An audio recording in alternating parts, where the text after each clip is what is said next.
Tonight, the federal government trumpets a multi-billion-dollar private sector deal for Canadian-made planes. You're choosing the best at exactly the right time. But news about Honda dampened industrial spirits. Hantavirus confirmed on a luxury cruise ship now racing for dry land. Why it is not the time to panic. This is not a new virus. It's not going to cause the next pandemic. Government watchdogs say ChatGPT developer OpenAI exposed Canadians to privacy risks, resulting in the collection and use of sensitive personal information. In an accelerating AI revolution, can the law keep up? From CBC News, this is The National with Chief Correspondent Adrienne Arsenault.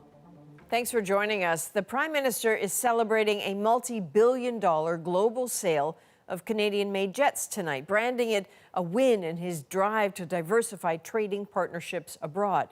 150 jets assembled in Quebec will be supplied to AirAsia in a deal worth nearly $20 billion. Mark Carney is touting it as a major boost for the aerospace industry. But another sector in this country faces a potential blow tonight. Reports suggest Honda could scrap its plan for an EV plant in Ontario. Ashley Burke has more on the highs and lows for Canadian manufacturing and what it bodes for Carney's aspirations for the country. The Prime Minister celebrating a $19 billion deal. Signed in Quebec, but part of a national ambition. European giant Airbus will sell to AirAsia 150 planes designed and built in Canada. Thank you for the trust you're placing in Canadian workers, in Quebec, in Mirabel. You're choosing the best at exactly the right time. The deal opens up a whole new market for the A220 jets. Today I can say we really are married. We really are together now. This order is a massive vote of confidence. The government didn't broker the deal, but it fits Mark Carney's plan to diversify trade away from the U.S. Our country has twice the rate of investment, foreign direct investment, than the United States, adjusted for the size of our population, twice the rate.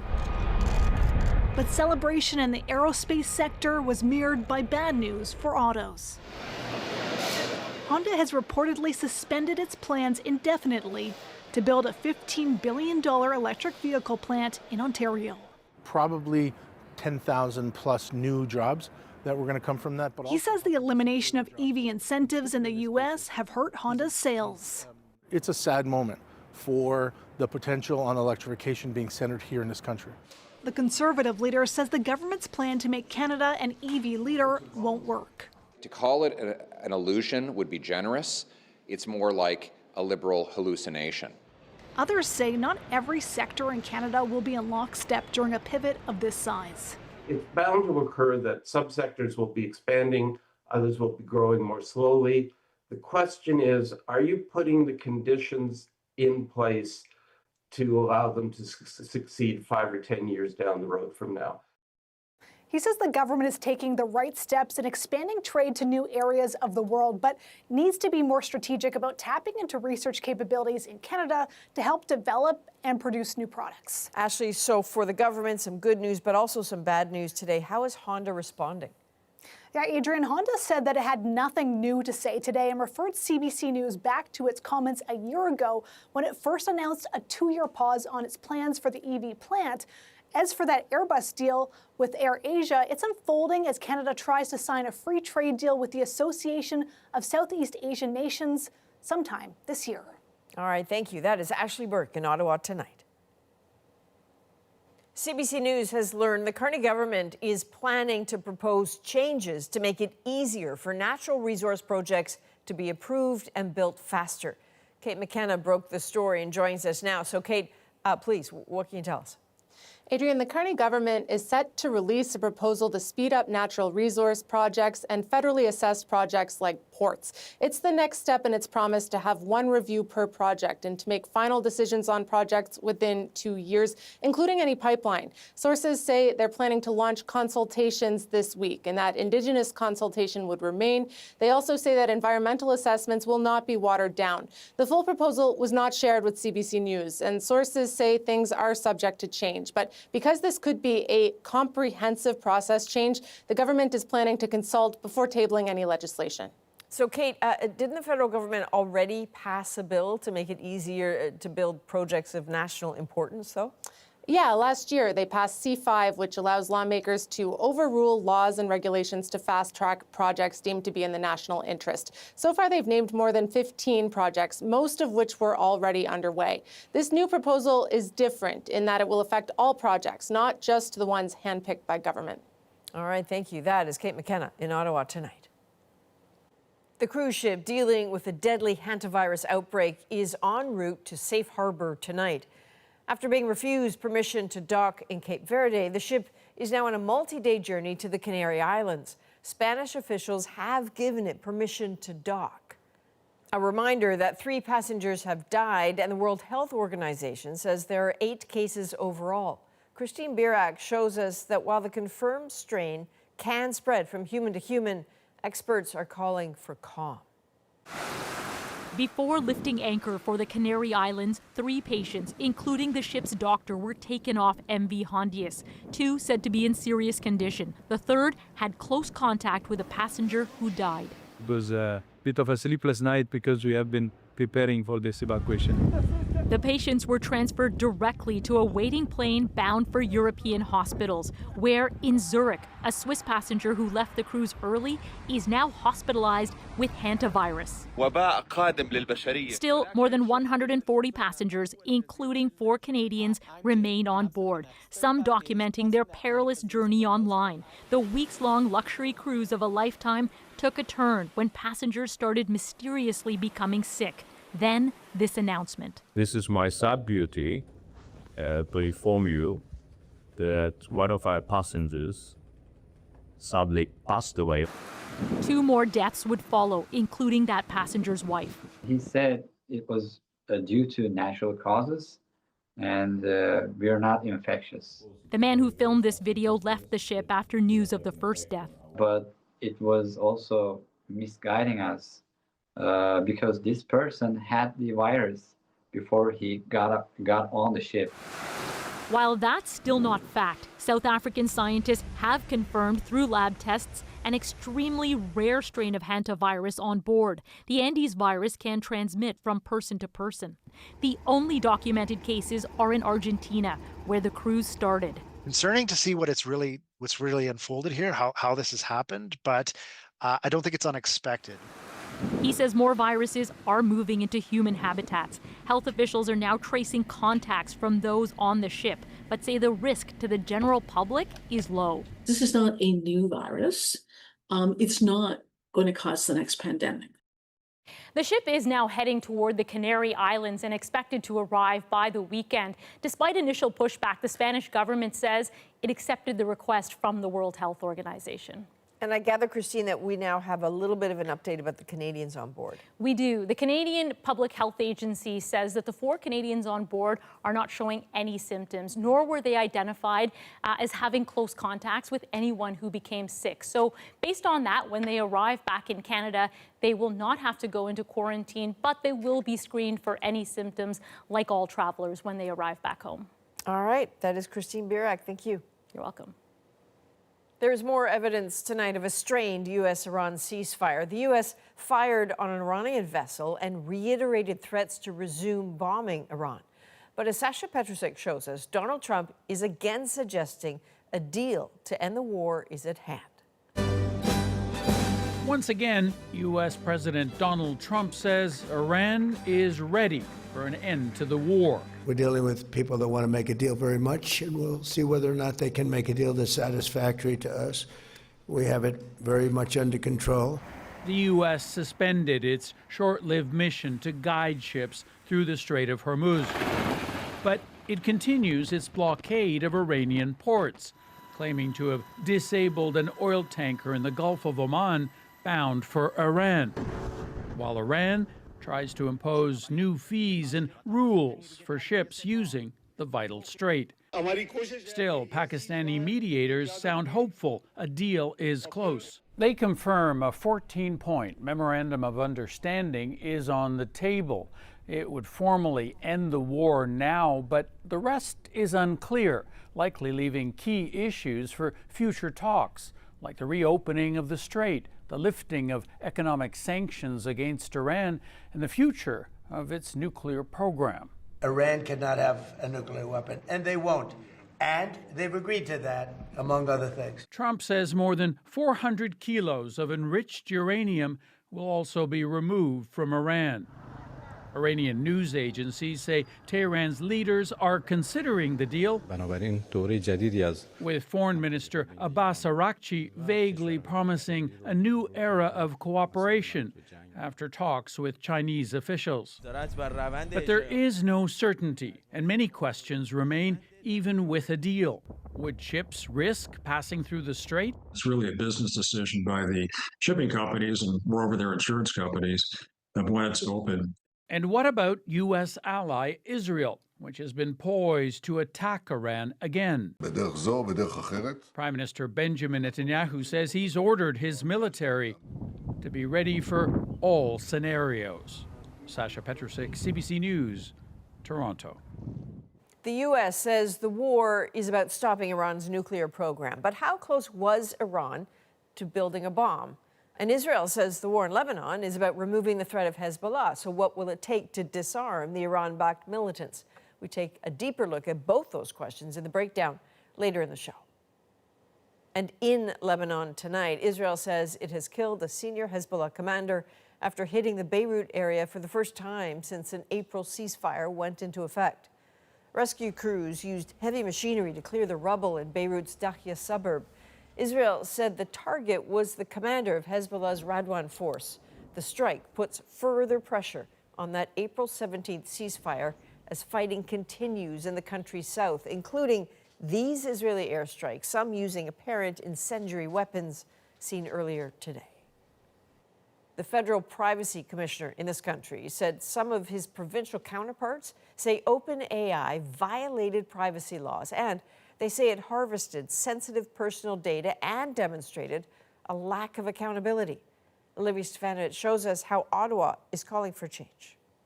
After a 3-year investigation, Canada's privacy regulators say OpenAI wasn't open with Canadians about how ChatGPT would go on to use and store their data. We found that OpenAI's collection and use of information to train its models was overly broad, resulting in the collection and use of sensitive personal information. The watchdogs say OpenAI violated privacy laws, and they're calling for stronger protections. Both companies and the law have to change. The Conservative leader agrees. These tech giants need to follow our laws and respect the privacy of the Canadian people. I do note that the commissioners also found that OpenAI has changed their models to now comply. So we note that. I will say that's not good enough for us. The AI minister says changes are indeed coming soon. We will be updating our privacy legislation. The joint probe by the Office of the Privacy Commissioner of Canada, Alberta, Quebec, and British Columbia predates February's mass shooting in Tumbler Ridge, BC, along with 7 lawsuits from families of the victims. They say a dozen OpenAI employees implored the company to notify Canadian law enforcement about the shooter's plans, but nothing was done. We can't just trust that these companies are going to, strive to have the best interests of Canadians in mind. The tragedy highlights the urgent need for regulations, according to this tech expert. What the Canadian government needs to do is have some sort of system to audit the data that's being put in and where that data is actually going, and to make sure that that data stays in Canada. OpenAI says it disagrees with the findings of privacy regulators. Still, it made changes to address their concerns. And while Canada's privacy commissioner says the AI giant broke the federal privacy law, he doesn't have the power to enforce penalties. Olivia Stefanovich, CBC News, Ottawa. An 18-year-old man has been arrested after shootings at synagogues in Toronto and just north of the city. Police say he's facing several charges in connection with the two incidents. The first was a shooting at a Vaughan, Ontario synagogue on March the 6th, and another just a day later at a Toronto synagogue. Both buildings were damaged, but no injuries were reported. And U.S. lawmakers grilled another high-profile witness today over ties to Jeffrey Epstein. And Commerce Secretary Howard Lutnick had some apparent contradictions to explain. Here's Paul Hunter. On Capitol Hill, U.S. Commerce Secretary Howard Lutnick and the shouted questions on his relationship with Jeffrey Epstein.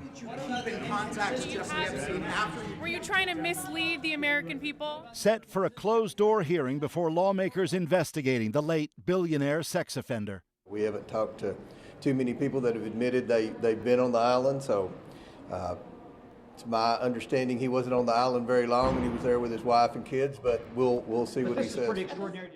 And then he gets weirdly close to me. Ooh. And he says, and the right kind of massage. Ooh. Last year on this podcast, Lutnick spoke of a visit to Epstein's Manhattan home in 2005. The two were then neighbors. Lutnick said the visit creeped him out so much he then vowed to cut ties with Epstein. My wife and I decided that I will never be in the room with that disgusting person ever again.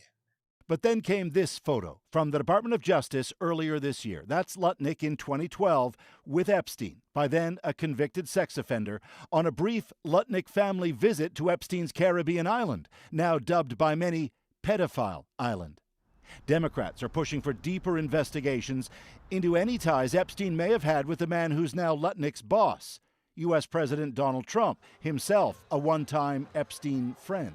Howard Lutnick should resign. He was evasive, nervous, he was dishonest. We asked him over and over again, why did you go to the island? He says he doesn't remember, that it was inexplicable, and he simply didn't know how to answer the question at that point. Republicans downplayed that, suggesting Lutnick, rightly, has little else to offer. There's only so many questions you can ask a man that had 3 interactions with Epstein over his entire life. The next high-profile witness for lawmakers, Donald Trump's former Attorney General Pam Bondi, set for later this month. Paul Hunter, CBC News, Washington. Ted Turner, the television pioneer who founded CNN, has died at the age of 87. Known as a risk-taker in business, he was also a philanthropist with a wide range of interests and a pretty colorful personal life. As Magda Gebrselassie shows us, many credit Turner with ushering in the era of the 24-hour news cycle. National news, business news, sports and features, 24 hours a day. He turned the tables on TV news, transforming how it was covered and consumed.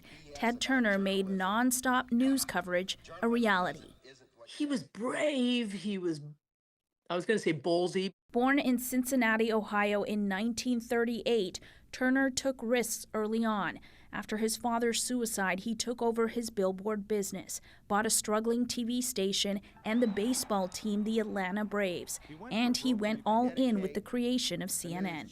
I intended to make the news good, honest, fair. He just embraced the technology and the moment in time that it allowed him to do what he did, which was to hoist a local signal up on a satellite, broadcast it around the country. You're going to hear the bombs now. Ridiculed by other networks at first, CNN's coverage of the Gulf War in the early 1990s changed everything. A major first, the war broadcast live to the world. Ted said, look, I'm not going to force anybody. It'll be volunteer, but we must be in Baghdad. Turner was the force behind other networks, Turner Classic Movies and Turner Network Television. As a philanthropist, he donated $1 billion to the United Nations.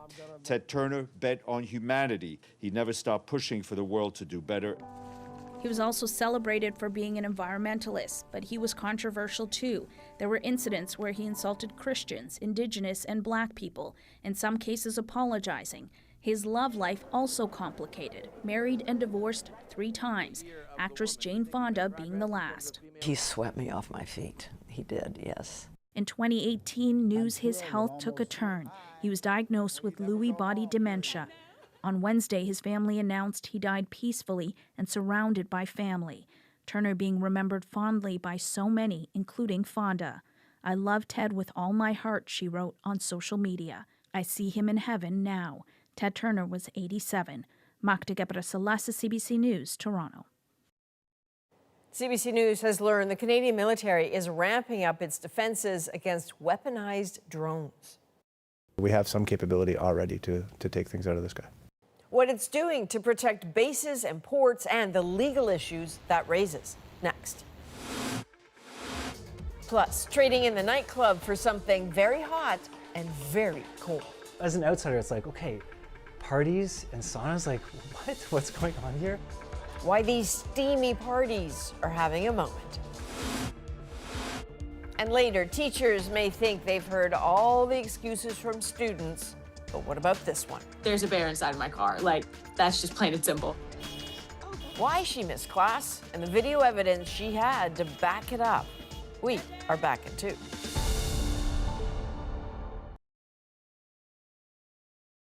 You watched as they inspired the world. This is Jeremy.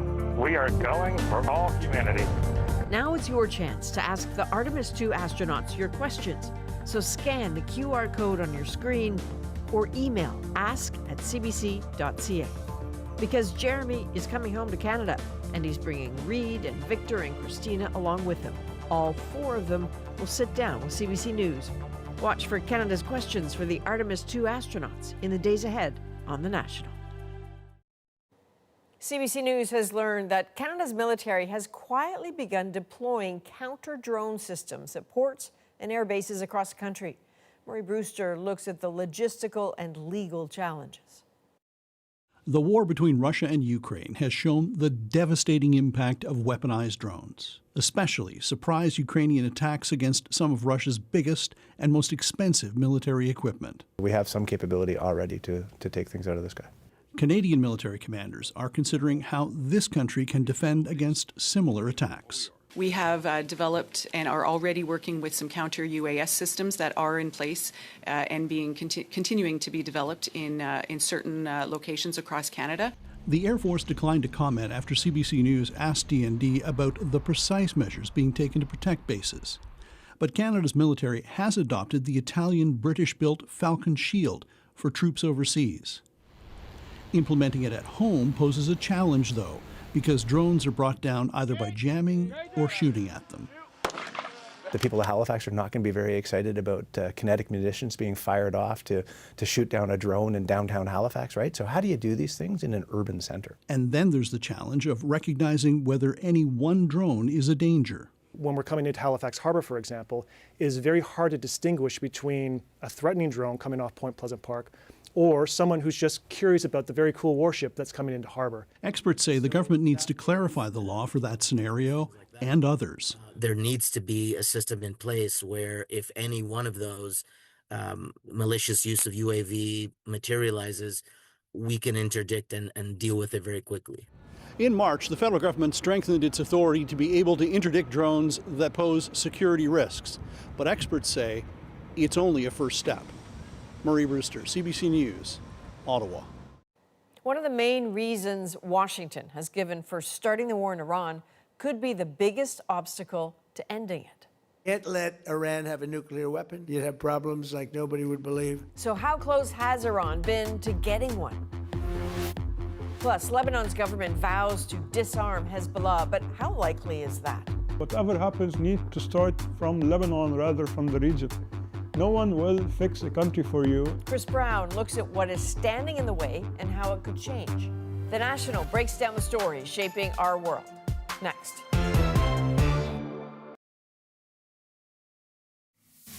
Detroit, it's official. The PWHL is coming to Hockeytown.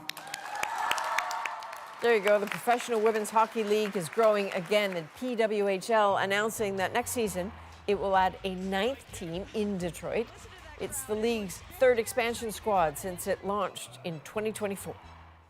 Well, a new wellness trend is heating up in some of Canada's biggest cities. More and more young people are ditching drinks and rethinking what a night out looks like. As Ina Sidhu shows us, that's where sauna raves come in. With a DJ, a dance floor, but no alcohol, these sauna raves are reshaping a typical Saturday night. They're done by 9:30. I'm tucked into bed by 10, and it's the perfect elder millennial experience. It's nice to go to a place like this and actually get restored other than just like absolutely being destroyed. Instead of bar hopping, people cycle between intense heat and icy cold plunges. I think the wellness meets club really works for a lot of people. Primal in Calgary says the shift reflects a broader trend as younger Canadians drink less and look for new ways to connect. Usually they're earlier in the evening, so they're not till 1 or 2 in the morning. Usually we try and do like a 7:30 to 9:30 p.m. Hot and cold therapy itself isn't new. It dates back centuries. Traditionally, saunas are quiet, even meditative. But pairing the ritual with music and community is what's drawing new crowds. As an outsider, it's like, okay, parties and saunas, like, what? What's going on here? Othership in Toronto says business is growing. Every few months, they host large, sober dance parties. Spice Girl Mel C was brought in as a celebrity DJ by the company at its Daybreaker event in New York. It's just got a sexy sort of vibe. You know, the lighting is all red and it's all low lighting. Despite the fact that people are in their bathing suits and like there's a level of vulnerability that's required there, it's low light and it just like feels safe to be in this space with one another. And it's not just a Canadian trend. The sauna is replacing the pub as a social place to gather. That's happening not just in North America, but in the UK and Japan. Experts say it's part of a booming wellness economy. Health and wellness is perhaps the #1 consumer priority. Giving people a chance to party or unplug alcohol-free. Ina Sidhu, CBC News, Calgary. In the breakdown tonight, how close has Iran been to turning highly enriched uranium into weapons, and the rocky path to breaking Hezbollah's hold in Lebanon? Southern Lebanon remains a battlefield as Israeli forces and Hezbollah trade attacks despite a nearly 3-week-old ceasefire. Hezbollah today is in a very difficult position. Disarming the Iran-backed militia is the stated goal of the U.S. and Israel, so we will look at why achieving it is so challenging. But first, we're not going to let Iran have a nuclear weapon. It was Trump's big justification for this war. So how close was Iran to making a nuclear bomb, and what could happen now? We're looking at a worrying situation now. Eli Glasner breaks down how to make a nuclear bomb and the best path to stop Iran from doing just that. Can't let Iran have a nuclear weapon. You'd have problems like nobody would believe. Okay, so here we are months into the war in Iran. The biggest stumbling block to end it, one of the main reasons given for starting it, the one Trump sees as non-negotiable, Iran's nukes. No nuclear weapon. That's 99% of it. Trump says prior to the B-2 bomber attacks of June 2025, Iran was on the cusp of having the deadliest weapon known to man. They would have used it on us if we let them, if we waited any longer. If we didn't hit within 2 weeks, they would have had a nuclear weapon. So, just weeks? Let's dig into that. Here's what Iran had, according to the Director General of the International Atomic Energy Agency, or the IAEA. At the beginning of the 12-day war, Iran had accumulated 440 kilograms of 60% enriched uranium. That information comes from inspectors who were in Iran just before the June attacks in 2025. We were actually inspecting up to just a few days before the 12-day war, so our estimations were quite accurate to the gram. Over time, Iran started... Eric Brewer is with the Nuclear Threat Initiative and was the director of counterproliferation with the National Security Council under President Obama. We think we know where it's located. The IAEA Director General has said most of it is believed to be at this deeply buried site in Isfahan, Iran, and the rest of it at perhaps another location. Without inspectors on the ground, it's impossible to verify the current location, but the deadly potential is certain. Around the time of the Kelsey Davenport is the Director for Non-Proliferation Policy at the Arms Control Association. If it took that stockpile and enriched it further to weapons grade levels, it would be enough for almost 10 bombs. Here's the thing. The uranium Iran has enriched to 60% could be used to make a nuclear weapon, but it would be big and unwieldy. 90% is ideal. So what is it about uranium enriched to 90%, and how hard is it to do? For the answers, we caught up with nuclear engineering professor Dave Novog at his lab. Let's say, theoretically, I want to build a nuclear bomb. Where do I start? So the first step really is to take the uranium out of the rock. There are the regularly occurring uranium atoms called uranium-238 for its atomic weight, and then the rare uranium-235. So when we bombard uranium-235 with neutral particles called neutrons, the uranium undergoes a splitting process, and that releases a lot of energy. To get that special uranium-235, first you turn it into a gas. Then you need a centrifuge. So if you've ever been on an amusement park ride that spins really fast, hate those. You'll feel a force that's trying to push you out. And it turns out the larger you are, the more force you'll feel. Using centrifuges, you can start increasing the enrichment, the percentage of that critical uranium atom. So when we spin that gas very quickly at 100,000 revolutions per minute, some fraction of the 238 gets pushed towards the outside. And we can extract that off. And when we take out uranium-238, we leave behind the residual gases, which will now have a higher concentration of uranium-235. Remember, according to the IAEA, Iran already has 440 kilograms of uranium enriched to 60%. And when it comes to enrichment, turns out the hardest part is at the beginning. Run centrifuges long enough, and eventually you'll get to 90. Then turn the gas back into a solid for your weapon. It's all about designing a device that can bring enough uranium together quickly and under the right conditions so that you get an excess of fissions taking place extremely quickly, which creates a lot of energy in a small place, and that energy will push out and essentially cause the explosions that we've seen. So now that we understand the importance of going from 60 to 90% enriched uranium, was this... If we didn't hit within 2 weeks, they would have had a nuclear weapon. Correct? Going back to June of 2025, if Iran had made the decision to jump from 60 to 90%, it could have enriched enough material for one bomb in a matter of days, and enough for, up to 9 or 10 bombs, within 3 to 4 weeks. But there's having enriched uranium, and then there's making the missile. There's a whole series of additional steps that Iran would have to do to actually assemble a device. It includes working with conventional high explosives and other materials to actually package it all together into a bomb. Does Iran have the technology? Do they have the wherewithal to make such a device? Yeah, I think that timeline could range from, weeks to months, depending on exactly how Iran went about it. Whether it was weeks or months, the IAEA says the danger was real. Now, as the war continues, Iran's new supreme leader released a statement vowing to protect Iran's nuclear and missile capabilities. We're looking at a worrying situation now where we have a more hardline group of leaders within Iran who have a conventional military that has been severely degraded, and who may reach this conclusion that the only way to deter a future US or Israeli attempt at regime change would be to develop nuclear weapons. According to Kelsey Davenport, what held Iran in check in the past wasn't bombs, but diplomacy and the possibility of sanction relief.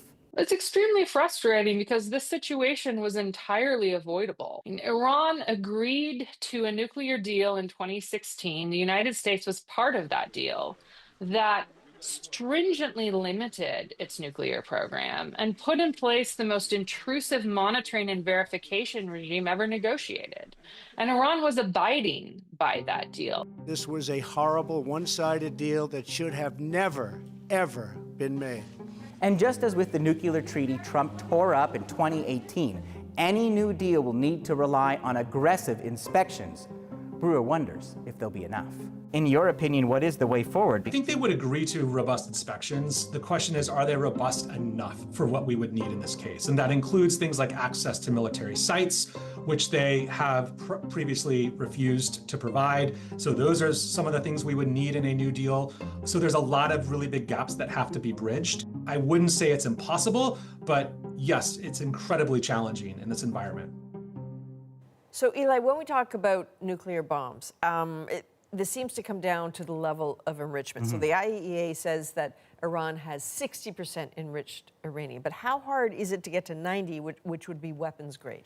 The hardest part is actually at the beginning. So making the gas, putting it into a series of centrifuges called cascades, going from 1% to 5%, then 20% enrichment. That is the real challenge. After that, it gets easier. So this idea of going from 60 to 90% enrichment, that is a question about technology. We know Iran has had centrifuges in the past. If they still do, they let the process continue.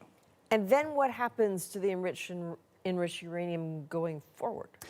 What's interesting is yesterday, Secretary Rubio, Secretary of State, said that Operation Epic Fury is over.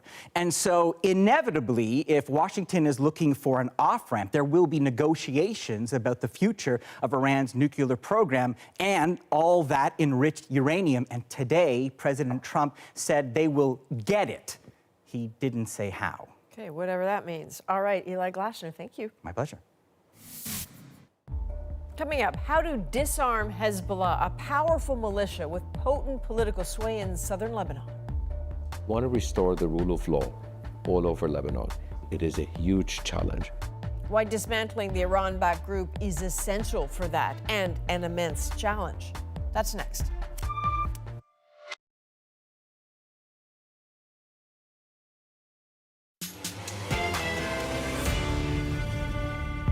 Lebanon faces a fragile moment. Renewed attacks today between Israel and Hezbollah, despite last month's announced ceasefire. What Israel is doing today is extremely detrimental to any kind of sustainable peace down the road. The key priority of the U.S. and Israel: neutralize Hezbollah's firepower and control. A senior Hezbollah leader was killed in today's strikes on Beirut. The group still wields significant power in Lebanon, but as Chris Brown shows us, that influence may be waning. The state of Lebanon is at a breaking point.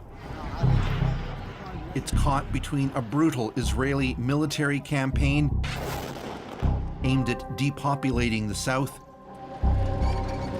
and a Hezbollah proxy militia that's micromanaged by Iran. The ceasefire between Israel and Lebanon is a truce in name only. The war continues in the country's south, even as Lebanon's government vows to push ahead and demilitarize Hezbollah. But is that even possible?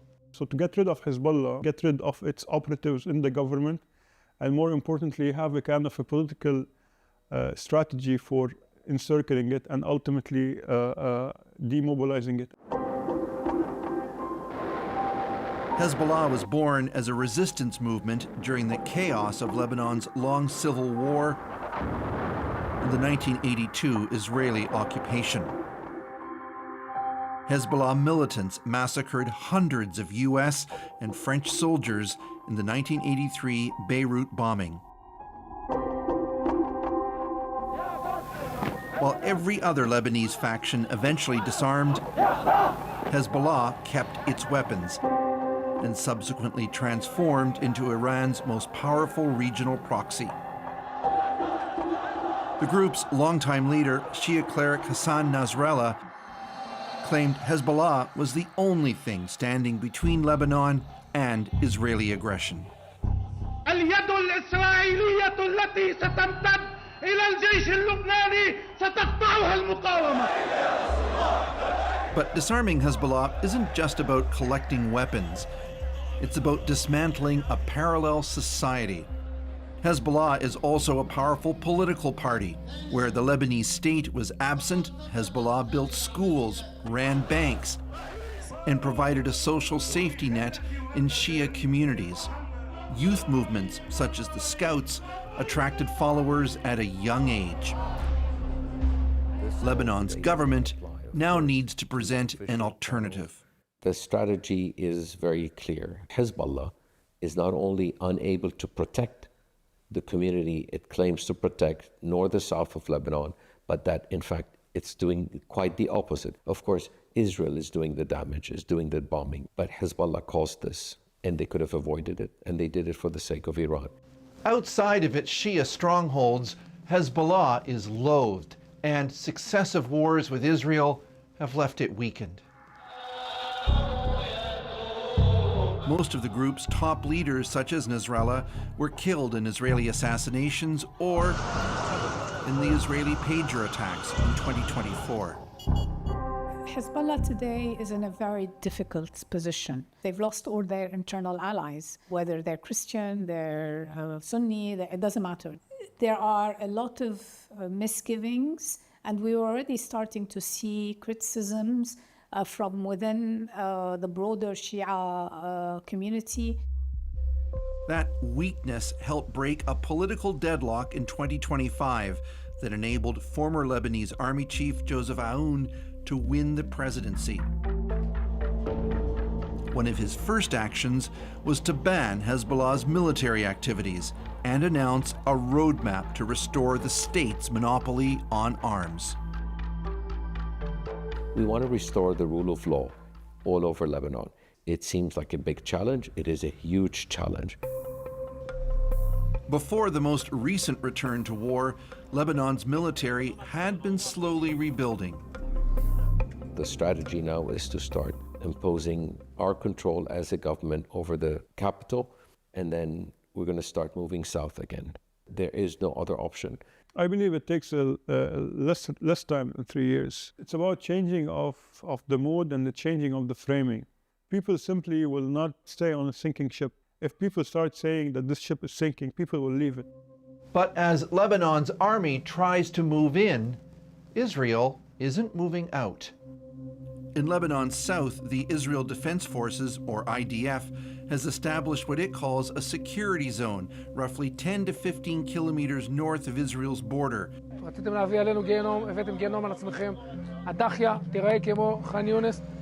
And it's demolishing entire Shia communities. That gives Hezbollah a perfect excuse to remain engaged.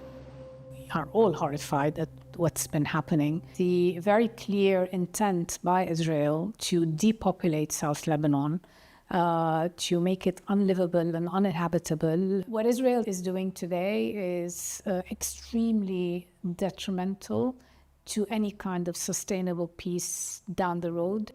The wild card is Iran.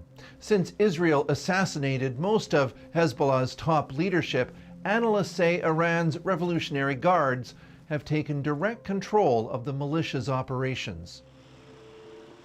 But with Iran facing its own internal crises, some wonder if Tehran is finally ready to trade its Lebanese proxy for its own survival. The Lebanese need to put their house in order. That's why ultimately whatever happens needs to start from Lebanon rather from the region.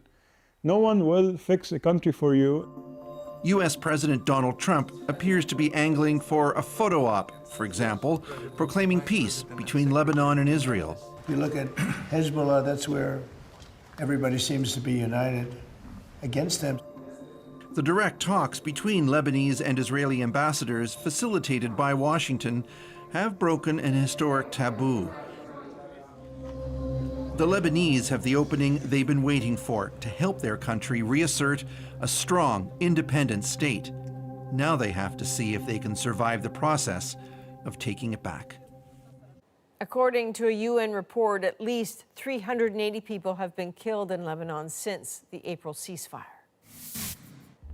Well, coming up next, a pretty frightening moment turned into a great excuse to miss class. I'm unsure of what my transportation is going to look like for the next couple of weeks because a bear ate my car. Yeah, you heard her, how the visit from a dangerous predator got her out of school. Next, in our moment.